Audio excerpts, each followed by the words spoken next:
অনেকদিন পর নিজেকে নিয়ে কিছু কথা লিখলাম। ধ্বংসের দিকে তাকিয়ে মুচকি হাসি দেওয়া অদ্ভুত মানুষ আমি।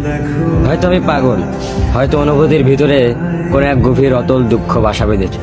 তবুও নিজেকে জোর করে হাসাতে শিখে গেছি। যেদিন ভেতরটা একবারে ভেঙে গিয়েছিল, সেদিনও বাইরে থেকে এক চিলতে হাসি মুখে নিয়ে সবার সামনে দাঁড়িয়েছিলাম। কষ্টগুলোকে আমি বন্ধু বানিয়েছি, একাকিত্বকে আপন করে নিয়েছি। মানুষ ভাবে আমি হয়তো সুখী, শক্ত, নির্লিপ্ত, কিন্তু তারা জানে না প্রতি রাত আমার এক একটা লড়াই। নিজেকে নিজেই বুঝিয়ে রাখি তুই ভালো আছিস, অথচ আমি জানি আমি ভালো নেই।